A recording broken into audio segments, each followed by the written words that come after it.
it again. Every time Nigeria is ringing bell. If I look on news, it is bell. If I look social media, it is problem. Eh? When I should be drinking coffee, they will make me to come online. They don't want to have me to rest. But you know what? You know what? The spirit in me, the Biafra spirit in me, I said, when I told you, if Mazi Nnamdi Kanu is looking for 100 people, I promise that I have 50 in me. You have not seen anything. It is not by my power.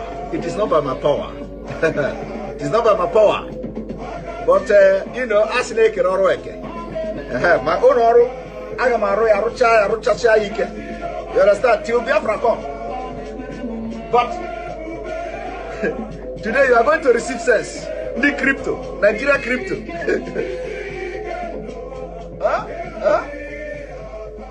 As they are crippling your economy, they close border. They closed the border. ESN came out automatically, you know, weaponized. It shocked them.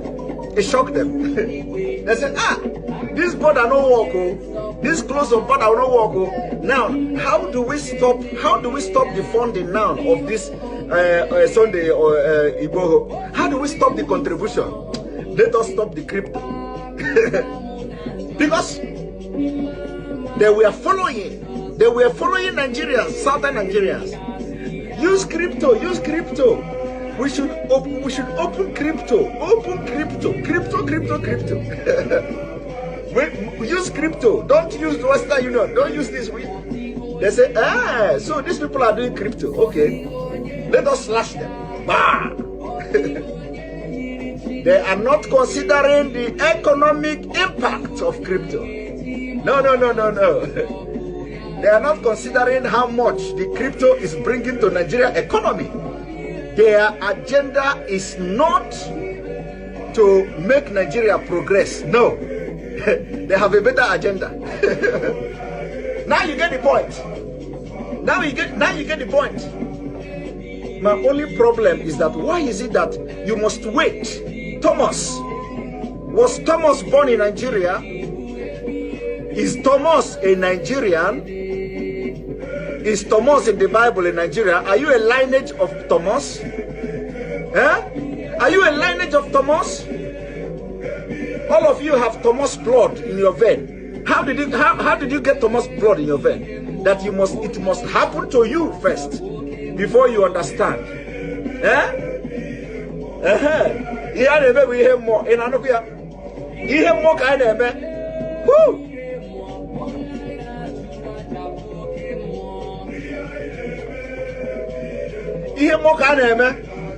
When we are telling you, you don't know, we are telling you, even we are not prophets, but everything we have said, everything we open this mouth to say, if it don't happen today, it will happen tomorrow. I want you to go from the beginning of this struggle.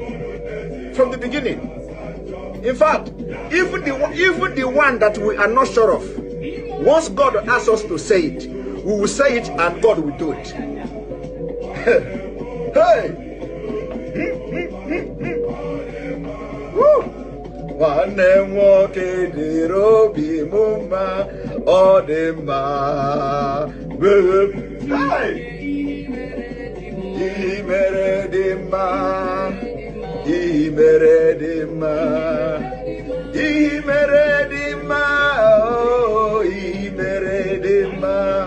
I said, did you see the prayer?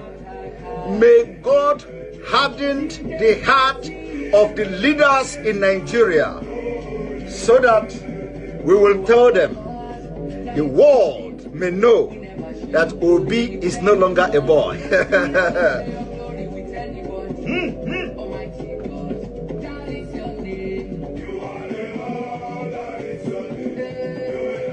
I remember when we used to read the history of the Greeks, the Greek gods.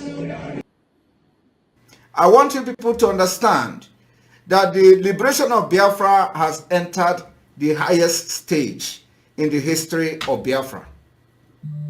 Not even during the war. I am telling you, it has entered the highest stage ever. And we are going to do everything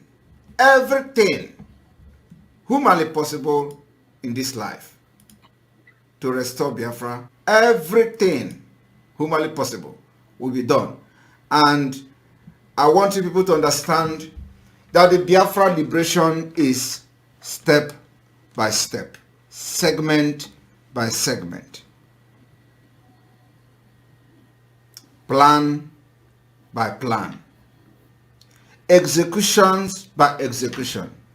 We'll be executing those plans according to the template till the last one, and Biafra. Let us go talk about the objective of your struggle and how do you intend to achieve it in practical terms?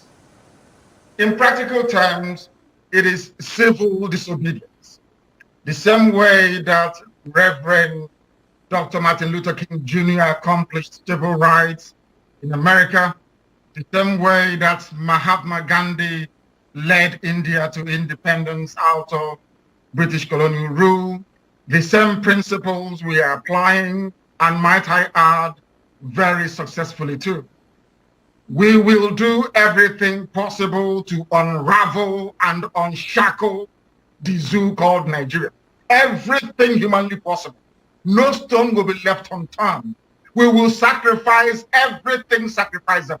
Material, life, blood will throw into. And we will do everything humanly possible to see the Biafra.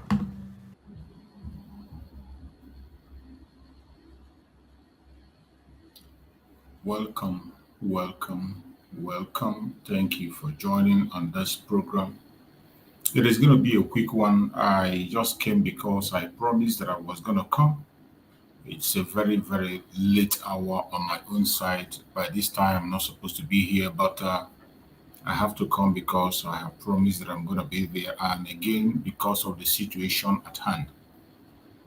If you listen to that very speech of Master Simon Ekpa, he said that we have gotten to the highest level in the restoration of Biafra. And I agree with him.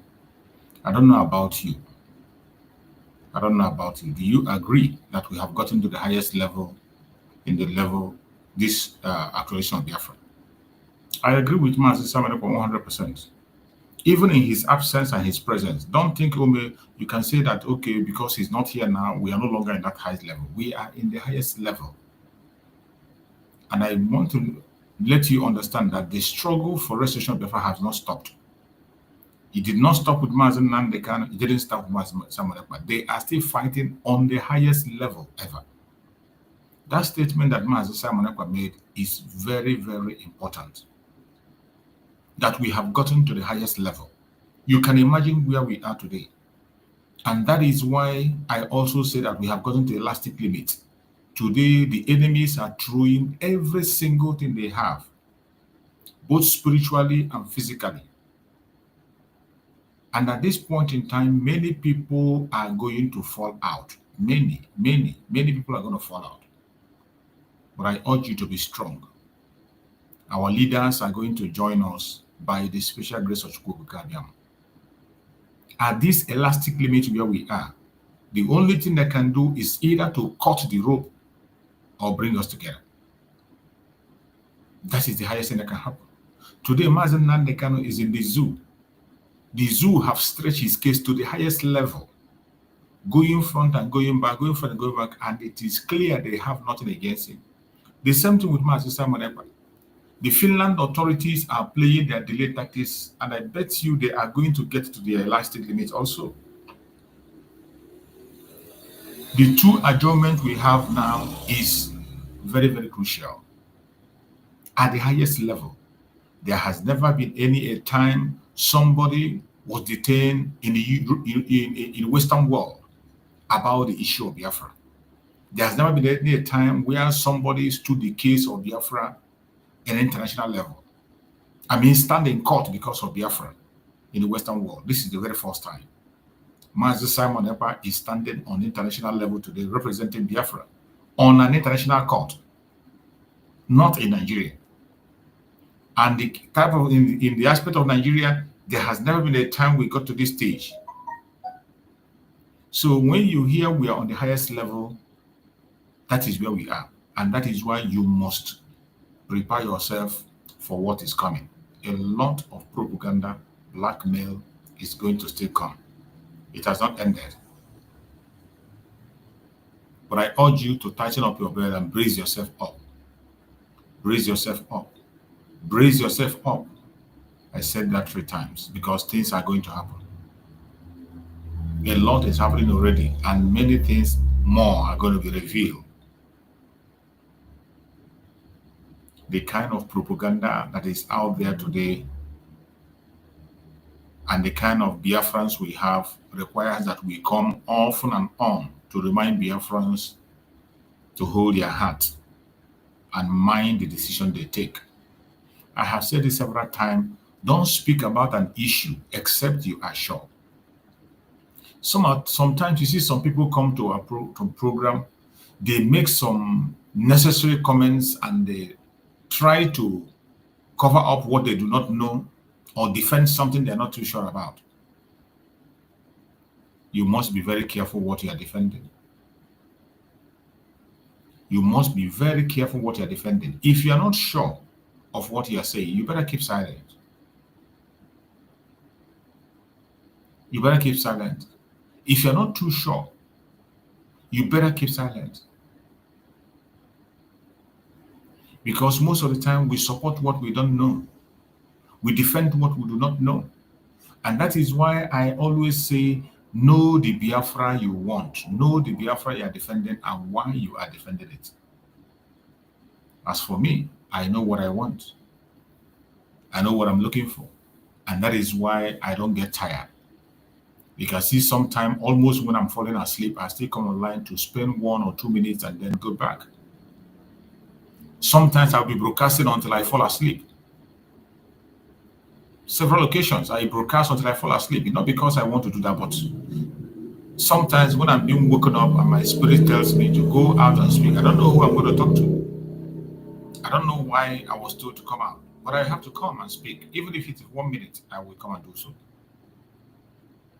Because of the danger ahead of us. There is danger. Don't pretend you're not seeing it. In this difficult time, I am advising every Biafran, do not create enemy for yourself unnecessarily. Please. Do not create enemy for yourself unnecessarily. There will be Biafra and there will be life after we have gotten Biafra. After we have gotten this Biafra, there will be another life where every one of us will meet on a free ground, either in business ground or discussion on so many levels. You never know who is going to be your neighbor. That is why you have to be mindful of what you say and what you preach against people. Don't say because of money, because of popularity, because of your friend, because you want to feel relevant, and you are talking nonsense. You are spilling lies. More especially when I talk about people that use people's video to say they are analyzing and they are telling lies. It is becoming the norm of the day. If you don't have a content, please, it is not compulsory that you must speak. If you don't have a content or a topic to talk about, it's not mandatory that all of us must come online and begin to shout. It's not mandatory. If you don't do it, there are other people who are going to do it there. And remember, for every single thing you say, you will give account. You know, most of the time when I talk this and I focus on those people who are coming online to broadcast, and I have reason of doing it because I know the danger that is coming ahead. Those of us that are putting our face on the line to broadcast, forget about the invisible people. Those ones who are invisible, they can say anything they want to say. They can do anything. Those of them, you don't know their face, you don't know their address, you don't know where they are. They can do anything, they can say anything. They can come on the comment section, talk and go. But you that is showing your face, you come out and you speak boldly about the issue of Biafra. You must be very, very sure of what you say.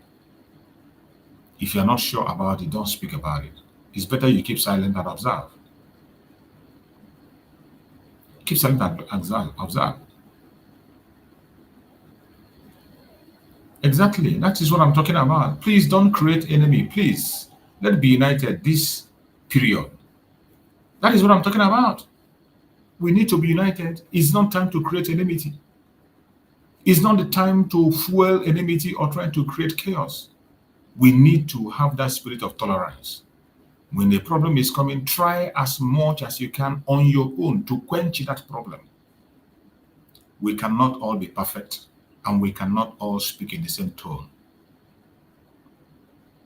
If anyone is thinking that everybody, time is going to come when all of us is going to be singing the same song, it will not come.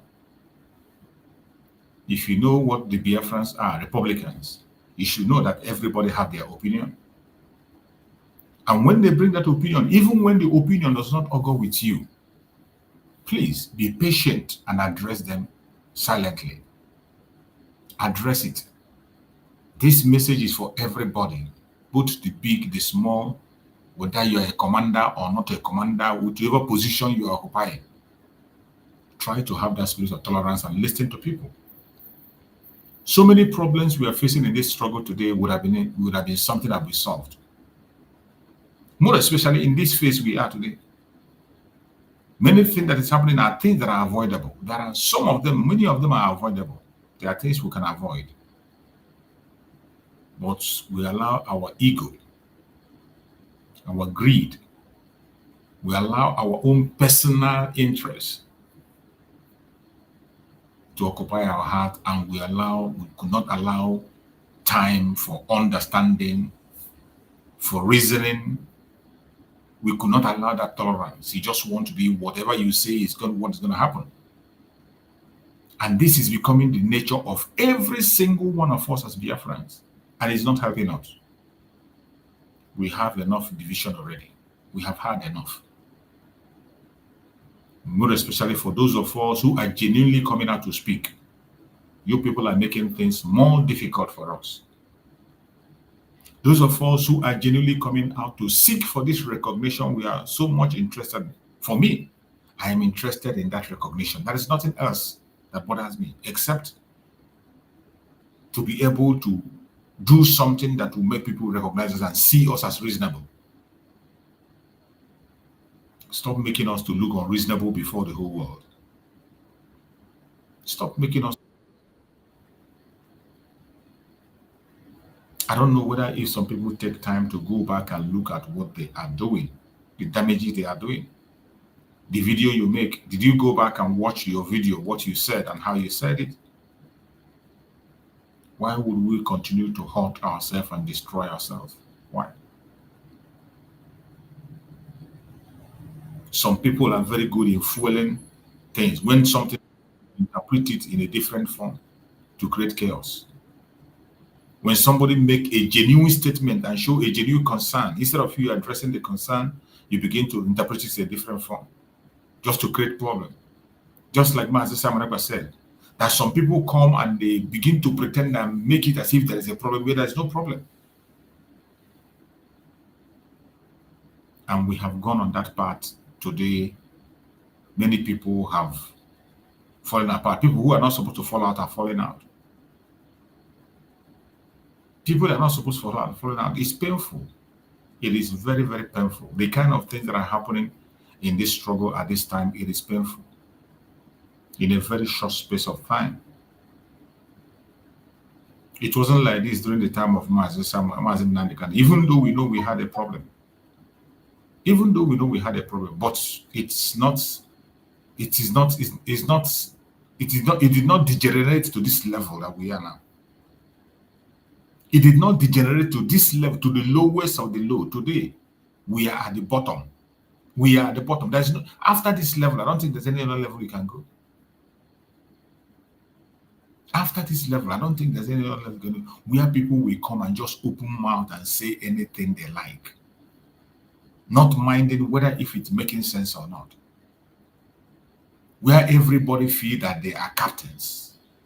Everybody feel they have the monopoly of violence and wisdom. Nobody believes that so that person can direct him or her on what to do.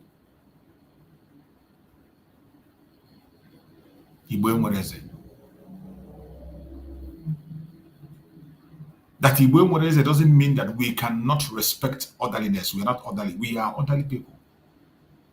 We are orderly. When you hear Igbo, it has a different meaning than what we are saying today.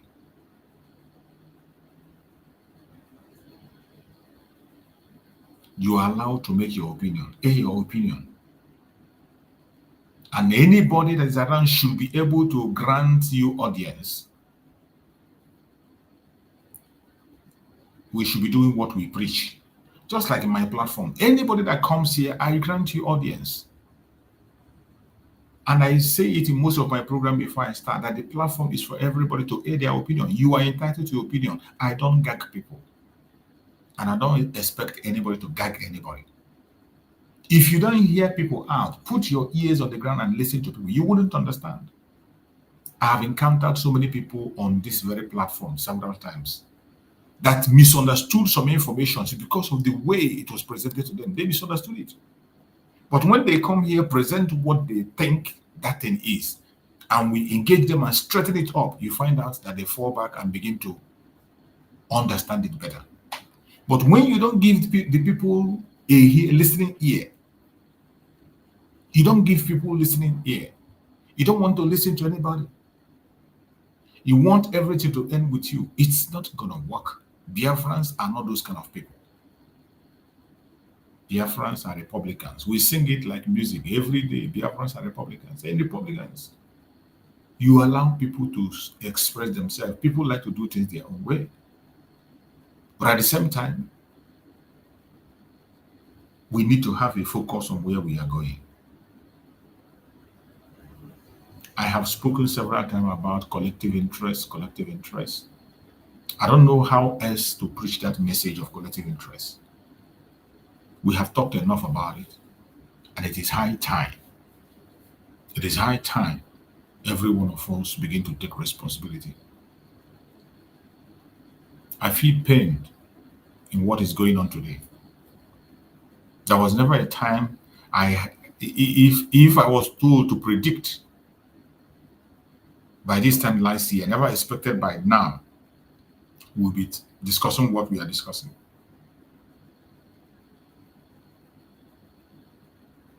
In fact, by November last year, I never believed that we would be where we are today. I don't believe we will still come online and be talking about debunking accusations or one accusation or the other. I don't believe it.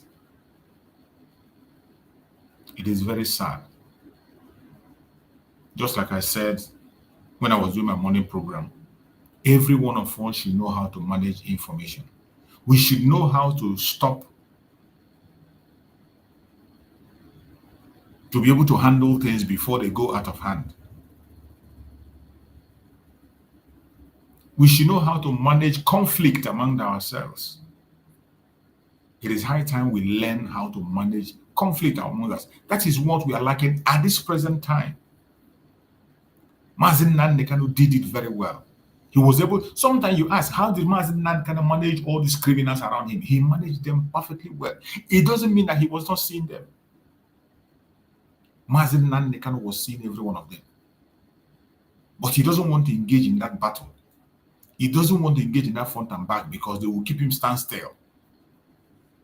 He ignored them and pretended he's not seeing them. Until when the time came, Mazi Samanago came on board and did some part of the job. And even the time of Mazi Samanago, he was still able to manage these people. Don't you see what they are doing today? You can imagine these people today that we are seeing trying to destroy the government of Biafra.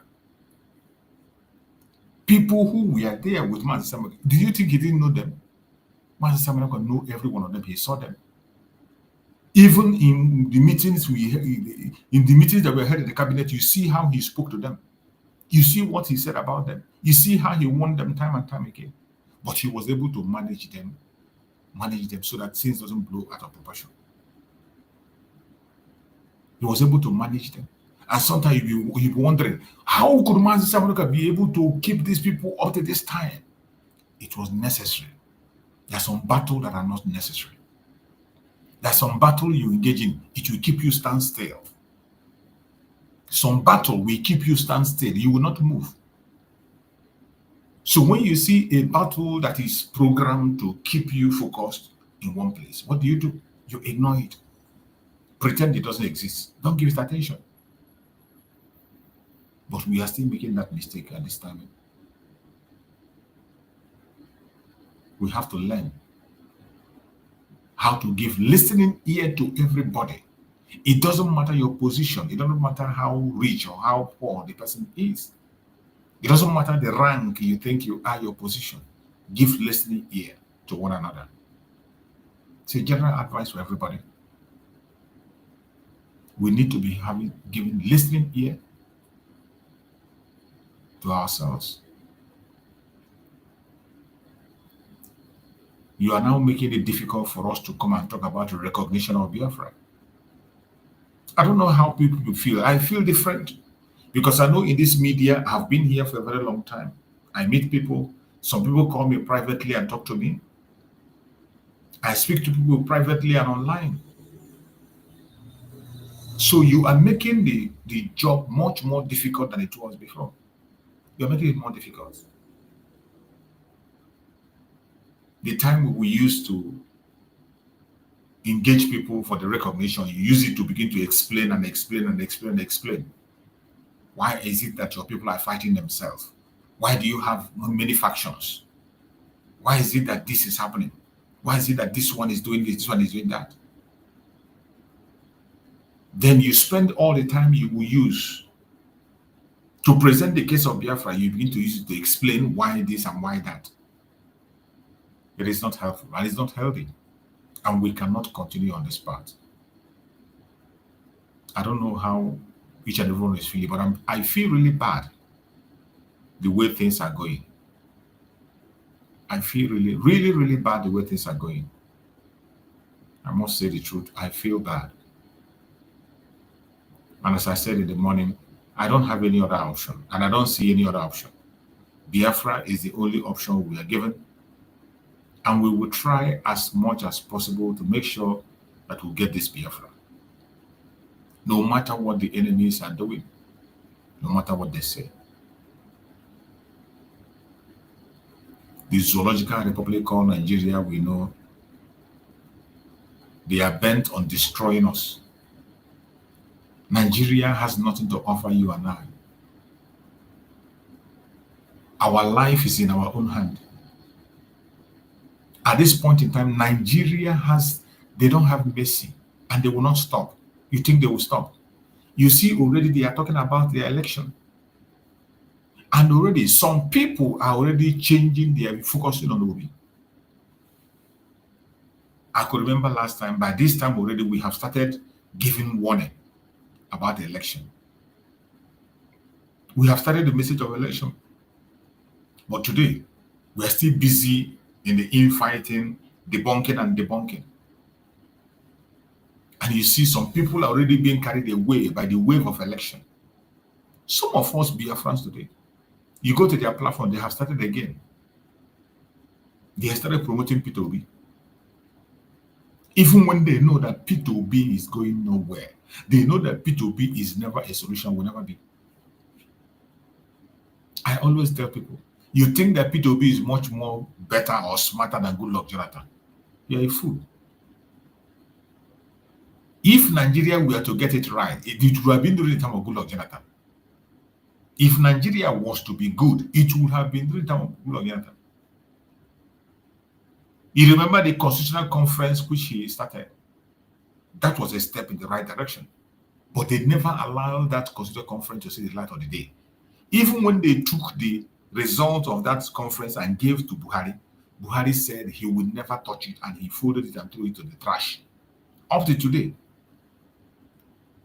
that Constitutional Conference where people came and aired their view, which is what even Mazen Nanikan was saying. Mazen said, has it been that people of the Zoological Republic came together and say, this is what we want, this is what we want? that he doesn't have anything to say. It is the will of the people. We have been asking for the will of the people, the will of the people. The only person that took that step was Goodluck Jonathan.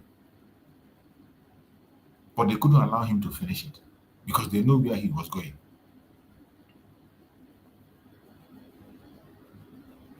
And you think anybody in your area will do that?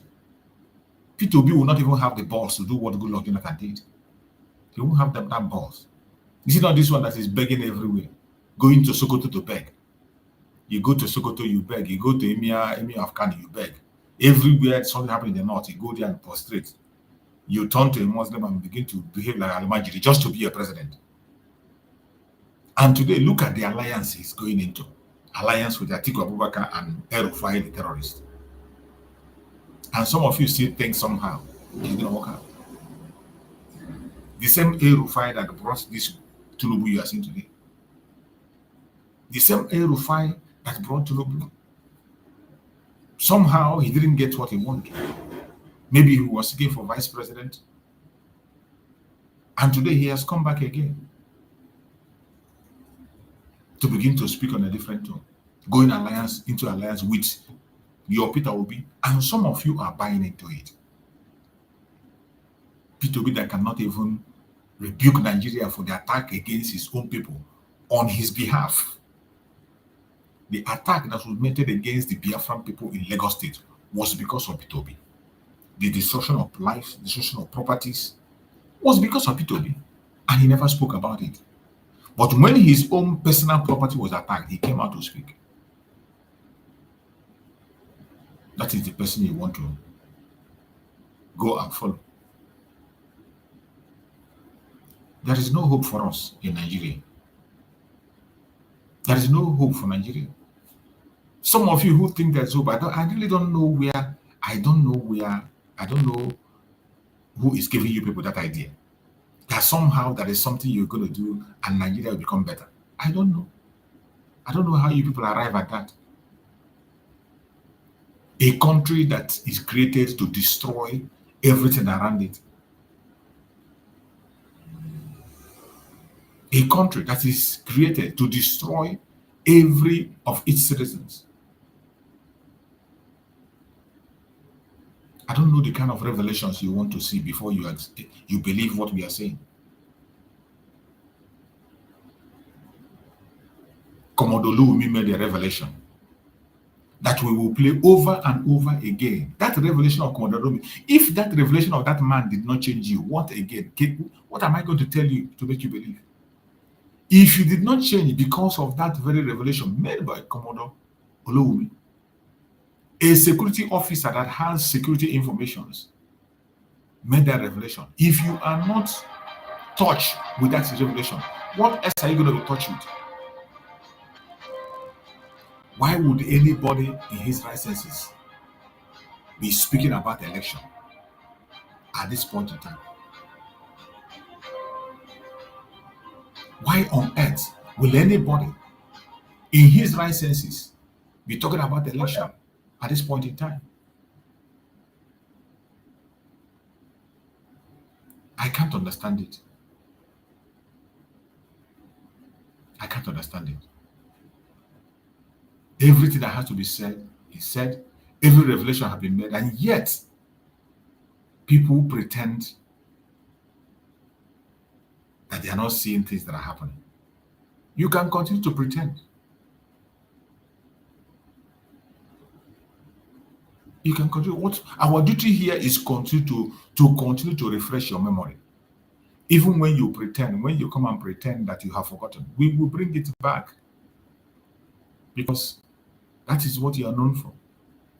When you pretend that you have forgotten, we will come and bring the information back for you so that you can see it. You can never pretend. We are here. Our duty in this platform is to always call your attention back. Those things you have forgotten, we throw it back to your face for you to see it, whether you like it or not. And let us go back to that very interview of Commodore Lumi. Passion of certain professions of Islamic laws, and then there was a lot of upright amongst the Muslims as well when it comes to understanding what is going on here. And then, who knows, Mr. Pinolami, then his narrative, what he has spoken about some time ago, many trying to see if they could connect the dots. But let's listen to this one before we come back to him. If a fish is going to get spoiled, it's going to start getting spoiled from the head. The DSS will not do anything except the commander-in-chief's body language shows that this is the direction I want to go. That is where the problem is. The DSS has tremendous information. By the time 2023 is here and somebody take over and wants to do some of this evil that I've seen in this country, you'll be surprised names that the DSS will bring out. They have the information. There's what I'm going to say here that they don't have. The defense secretaries have the solution for the kinetic aspect. They do. I'm not going to come here to advise them. I work with them, and they're still there. The chief of naval staff was in the intelligence with me. We were together in the Defense Intelligence Agency.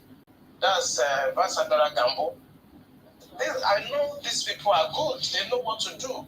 It's not that they have problems. It has to do with politics, the sponsors, people that feel that this country should be Islamized. It's not about ransom. I just want to confirm to Mark that she is right.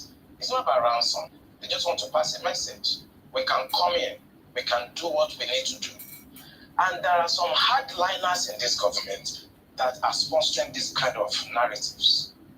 They just want to show that they can Islamize this country. They think about Taliban. They think about the Mujahideens. And they want to replicate it in this country. And they don't care what happened. They simply don't care. As long as at the end of the day, there's Sharia and there is whatever thing they have in their head and they want to achieve. So these people that are sending messages are sponsored by Nigerians. Well, he's here with us now. That was several years ago. The former Navy Commodore, Professor of Global Security Studies, also lecturer at the Defense Academy. Good morning and thank you for coming on today. Thank you very much. After 3 years, we are still again. I know several things must have been going through your mind when you saw all of those videos, the propositions, the narrative, the comments making the rounds only recently, even though 3 years after you did that comment. So tell us, what was going through your mind when you saw all of these things that still playing out what I spoken of earlier? I think that's basically confirm my fears, when I was saying those things, a lot of colleagues didn't like what I was saying. Some people felt that I'm anti-Islam. My dear, I'm from a Muslim background because my grandmother, married a Muslim man after the husband died, and all my cousins, all my sisters, grandchildren, they are Muslim. I have a Muslim background. And I don't know, that was how we attest to it that when I took him with the Minister of Defense, to Italy, they were my guests in Italy. And I took them to the largest mosque in Milan and we prayed together in the mosque. And I think I will tell you, I took him to another mosque in Israel to pray. And I have nothing against this, but you see, we are talking about identity and governance in this country. Identity and governance. It is so discouraging to know that at this century we are still at this level of religious understanding. We are still at this level where I would say most of the things that we call religion, either Christianity, Islam, are basically some historical books that were plagiarized by most of the religions. I don't want to be specific. Now, these are ancient historical books that were plagiarized, and people decided to use them to either enslave you or take over your land and so on. And I'm really discouraged because at this level, Nigerians are so uneducated when it comes to religion that the Arabs, the British, the Romans, they use religion actually to capture your state, to enslave you. If we look at most of religions, I don't want to be specific, they all practice slavery and also. So for us to at this point where we're supposed to be talking about the hunger that is pervasive in Nigeria today, the inflation rate, the poverty, we are basically sitting in the Harvard chamber, and what we can discuss is that they want to remove personal from something, and that's what they are going there to do. When people are dying, people are committing suicide, families are collapsing, and they will sit down there and start talking about removing personal so that they can basically Islamize the country finally, because once you remove that personal, technically now Nigeria is Islamized. All right.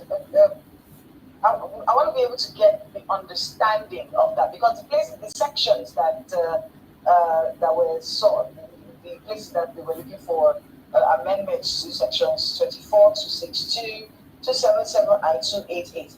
And what I'm seeing here, Ali Musao at the time when he suggested these changes in 1999 Constitution, removing the word personal whenever it is mentioned from section, allowing Islamic law to stand on its own. Explain to me the correlation between that and Islamizing the country, just so we can understand where you're coming from on this debate. Yeah, where I'm coming from is very simple. You know, we may think it's semantic, but it is not. You know, let's not just talk about issue of marriage, you know, things that are maybe inheritance, maybe divorce, you know. But if you look at the antecedents, you know, Sampala started this by introducing something that is taking care of criminal laws. Okay? So now they want to extend it. Instead of them to actually discuss the 1999 Constitution, it is a fraud already. That Constitution is a fraud. Now what you are doing now, you want to start, you know, advancing the interests of those religious groups to actually now confirm that Nigeria is an Islamic state. And let me tell you something that people don't know. This thing was caused by the British. Between 1900 and 1960, they knew that they cannot govern the North except they allowed them to practice their religion, and they were using their religious leader to basically govern them. It is called indirectly. Immediately after independence in 1960, the British knew that they shouldn't have forged these two people together. They know. But because they want to achieve the divide and rule and to be able to conquer and take our resources and steal whatever they want to steal over the years, they merged these two people together. They could not govern the North and South under one religious or administration. They know. So they're not even independent and match you people to work together. That was why the 1960 coup started. That was how the Civil War started. Now, 86, Babangida came with OIC storm, trying to Islamize us. It didn't work. In 2000, when 1999-2000, when Obasanjo came, he permitted them to start practicing Sharia. Today now, they want to consolidate it. Once you remove that person, all of us, whether you are outside Igbo, Yoruba, Jukun, the Christian, traditional, you are now under the law, the Islamic law, because it's in the Constitution. But listening to the member that was representing our other East, Abu Anodua Federal Constituency in River State, I want to get his words. He said personal matters. That was envisaged, he says, by the people who drafted this constitution. And I want to quote him. The implication is, if the word personal is removed, Islamic law would have broader implications. The word personal was put there for a reason.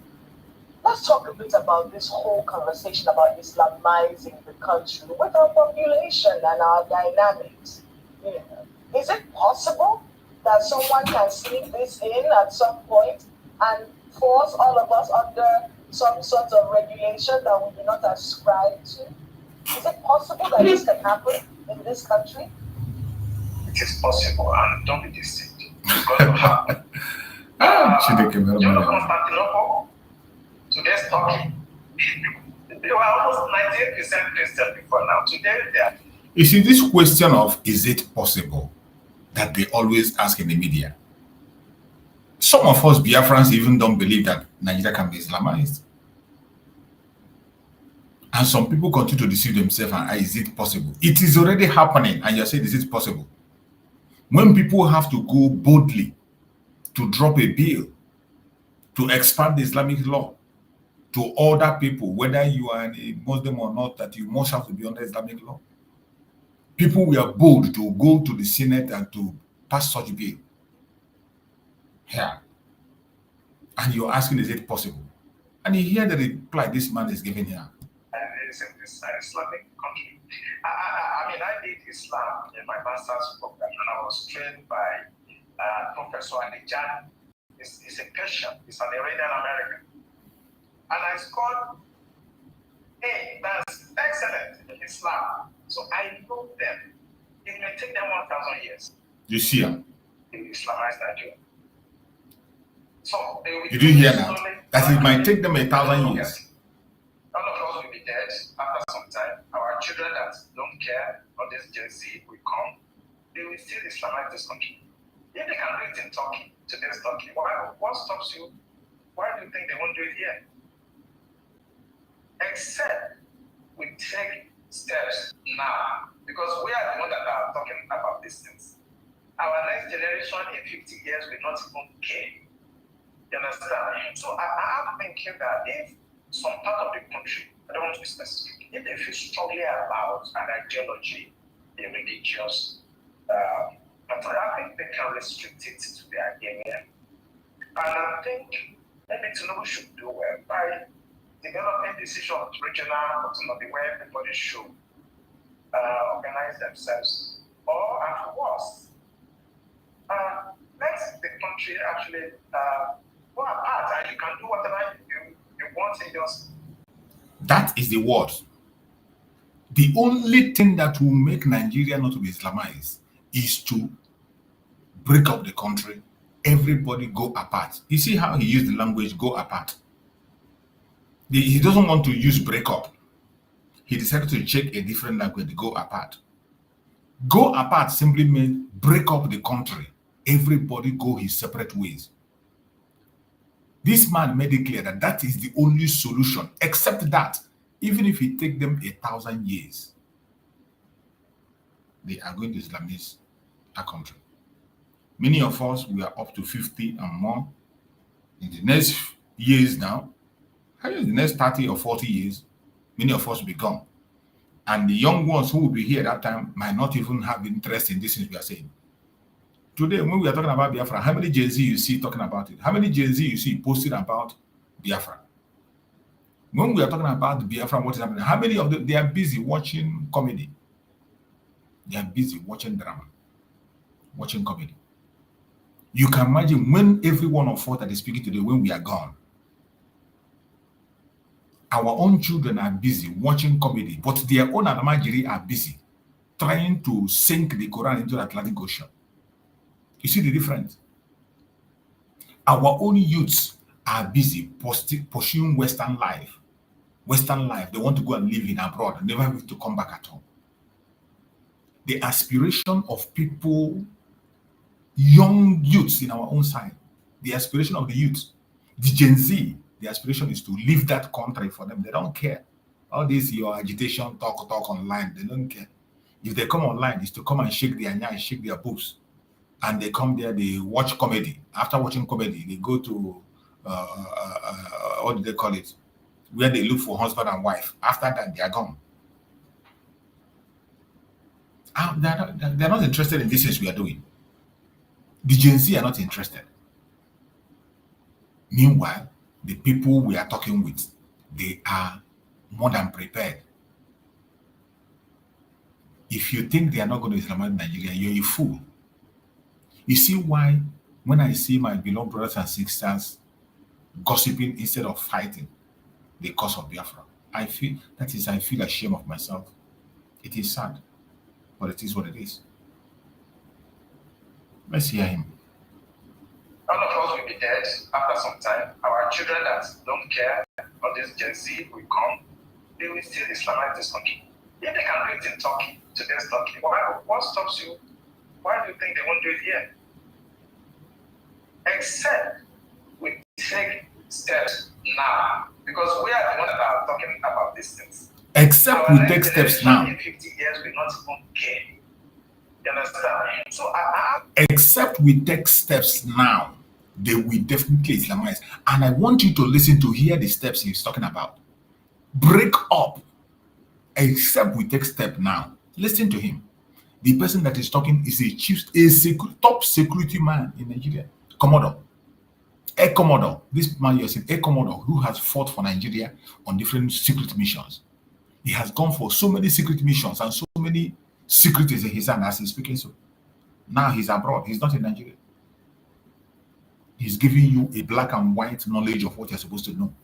When you're hearing Islamization, some of you are still there gossiping. You are there calling your brother and sister a terrorist. You are there trying to scuttle what people are doing. You are there claiming whatever you are not.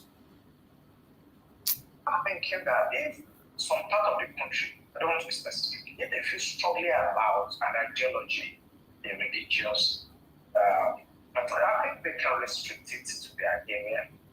And I think maybe Tinubu should do well by developing decisions. Solution. Listen to the solution he's giving. Organize themselves. Or at worst, let the country actually go apart and you can go apart. At worst, let the country go apart. That is the ultimate solution, and that is what the Biafran people are chasing. Let the country go apart. Once the country go apart, this quest for takeover of land will die a natural death. Everybody will protect their own territory. Everybody will protect their own territory. Immediately, the country goes apart. Everybody will protect their own territory. That is the only solution. Express and simple solution. Go apart. Break up. He doesn't want to use break up, but let me use it for him. Break up the country. The northern part of Nigeria, build their caliphate. The people in the southwest, Oduduwa people, build whatever they want to build. The Biafrans, build their own region they want to build. The Middle Belters, be on their own. And this very terrorism will die a natural death. A very simple and easy solution that doesn't need people to break their head. This is what Mazen Nanikana have been shouting. Mazen Samanaka is shouting, and you lock them up. You don't want them to talk. This is what we are crying for every day. This is a security officer, a man that have killed for Nigeria, a man that have done so many evil for Nigeria. He's here revealing the secret. Revealing the secret of what to do. And he was very, very plain. Go our separate ways. That is what nobody wants to listen. Whatever you want in your area. I've come to that conclusion that I don't think we can stay together. Simple. We cannot stay together. It's very strong belief about religion. Single. So it's either we stay together or people should mind their religion. We cannot stay together. You have said it. Don't change it. Imposing it on others is wrong. I study Islam, and I don't want to talk blasphemy here. If I start talking about Islam in the next 3 hours, we will not be here. We don't want to talk blasphemy either. Talking about our country, in many we are not a religious country, so just on paper, we're a secular nation. Secular indeed. What kinds of conversations should we be having with the Nigerian people, especially the younger generation? About how to ensure that we remain secular, where you can practice your religion in any part of the country that you please, without imposing your views or belief systems on any other person. What kind of conversation conversations should we be having, and what should our lawmakers be thinking at the back of their minds? I think they've made the first step, which is dropping this bill and ensuring that it doesn't go through. But in subsequent conversations that you said will inevitably come up, what should we be doing as a people to ensure this doesn't happen? I'm going to be extreme. For me, if you look at Sudan, now, North Sudan, South Sudan, I think we should have Northern Nigerian Sudan. Then they can practice whatever they want. Simple.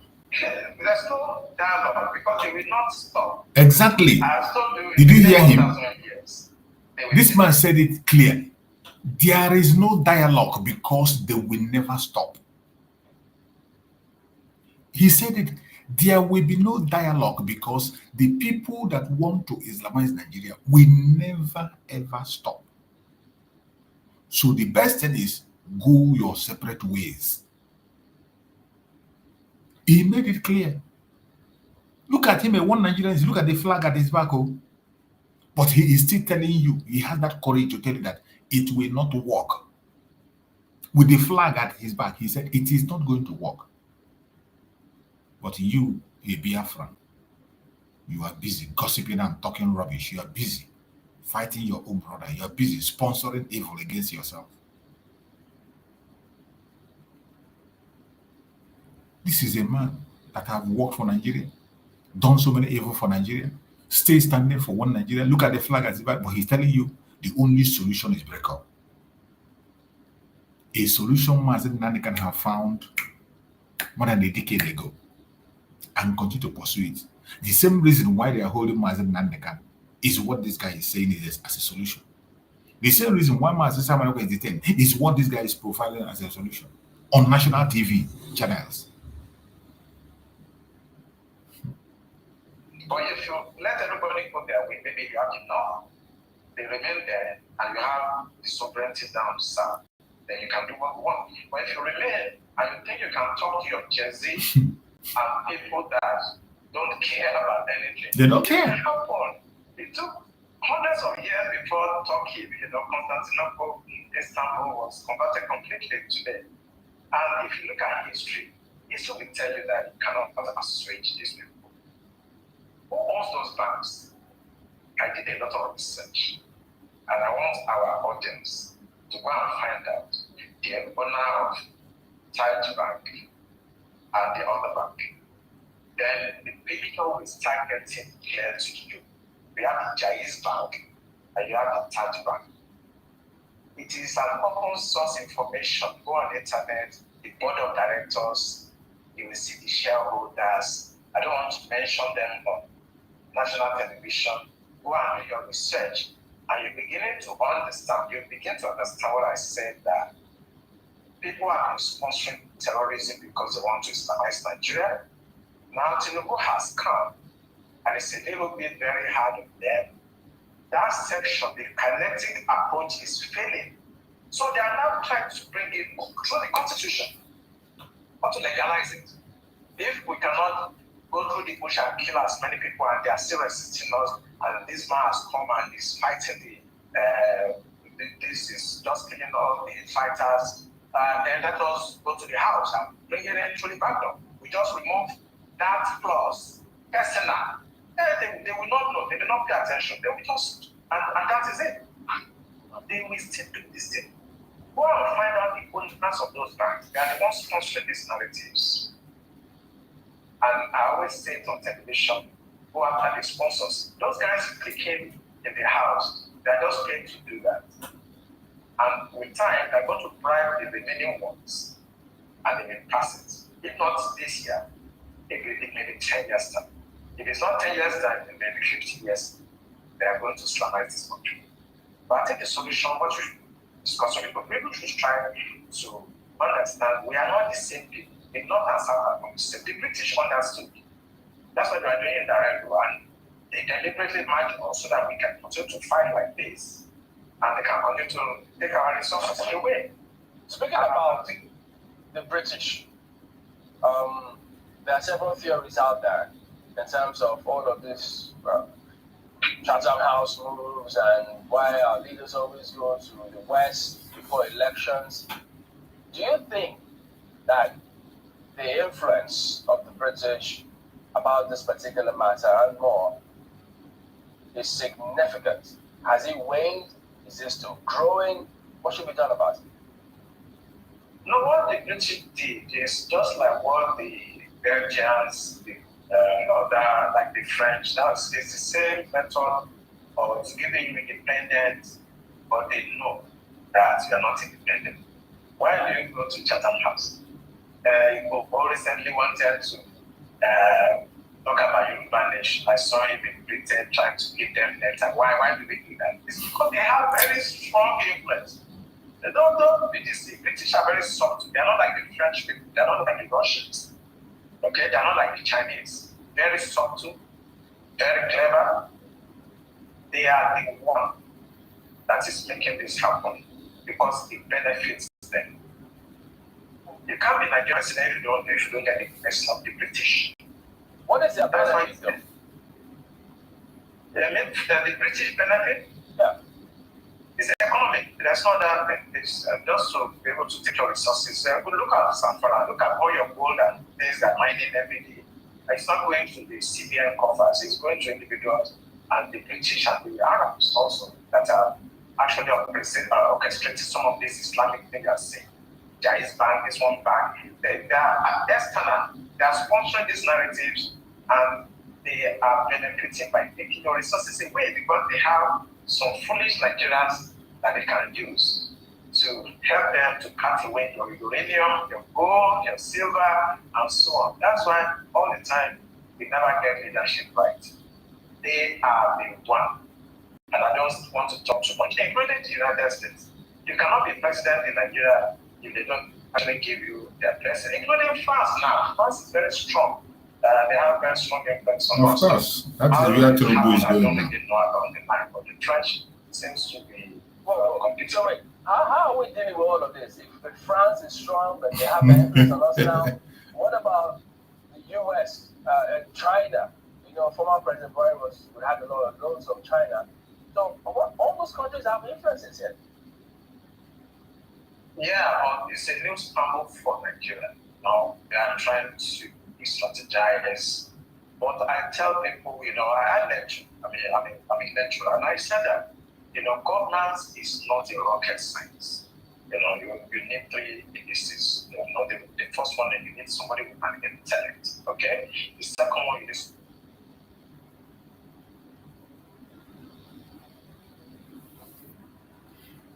We have to stop it here. We lost your connection. We have to stop it here, my fellow Biafrans. This is just to waken up your spirit and let you know where we are coming from and what is about to happen. For you that think that castigating your brother or your sister is important, it is not. The Islamization of Nigeria is already happening. That should be your concern. That one should worry you more. It should worry you more. Thank you so much for listening on this very quick broadcast. We are going to see you again tomorrow morning by special grace of Chukwu Gagiam, and we will continue from where we stopped. Thank you and stay blessed. Good night. Every time Nigeria is ringing bell. If I look on news, it is bell. If I look at social media, it is problem. When I should be drinking coffee, they will make me to come online. They don't want to have me to rest. But you know what?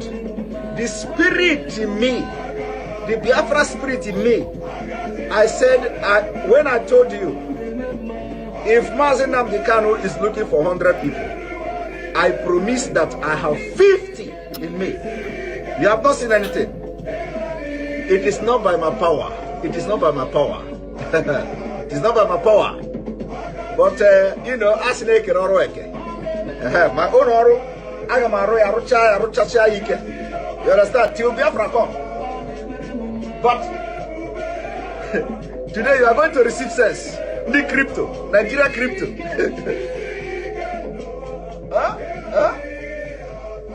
As they are crippling your economy, they close border. they closed the border. ESN came out, automatically, weaponized. It shocked them. It shocked them. They said, this border no work, oh. This close of border no work, oh. Now, how do we stop the funding now of this Sunday or Igbo? How do we stop the contribution? Let us stop the crypto. Because they were following Nigerians, southern Nigerians. Use crypto. We should open crypto. We use crypto. Don't use the Western Union. Don't use this. They say, so these people are doing crypto. Okay, let us slash them. Bah! They are not considering the economic impact of crypto. No. They are not considering how much the crypto is bringing to Nigeria economy.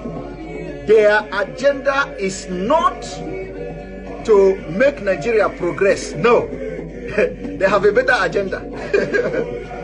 Now you get the point. Now you get the point.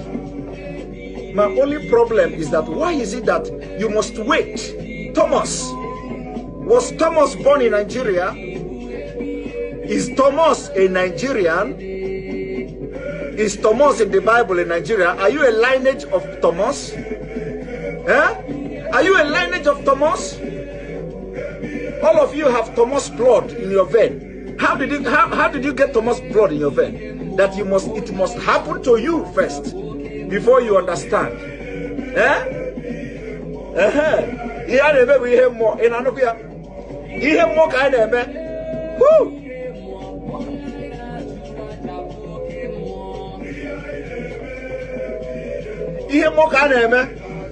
When we are telling you, you don't know, we are telling you, even we are not prophets, but everything we have said, everything we open this mouth to say, if it don't happen today, it will happen tomorrow.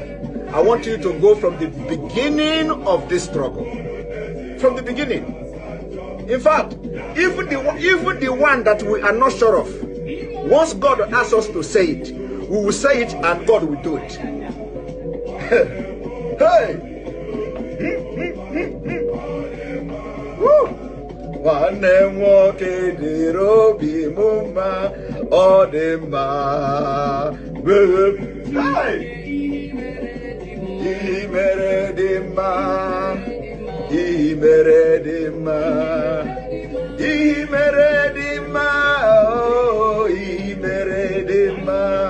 I said, did you see the prayer? May God harden the heart of the leaders in Nigeria so that we will tell them, the world may know that Obi is no longer a boy.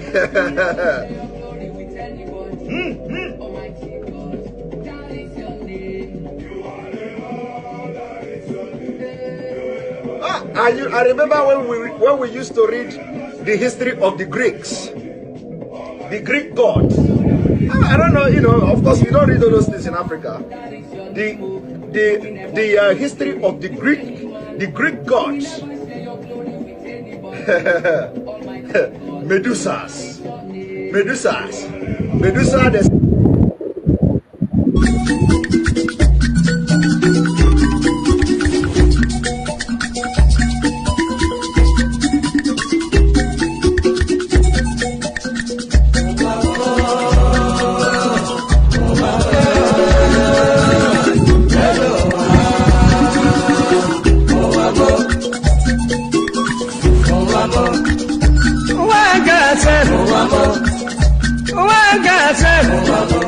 This is my wicked word. This is my confusion word. Listen to Palibran. I'm really telling you a story about one lady girl. Pali they go to work. Pali they work for bank. Then I enter for motor. The driver they go. Opposite Udi. on the side.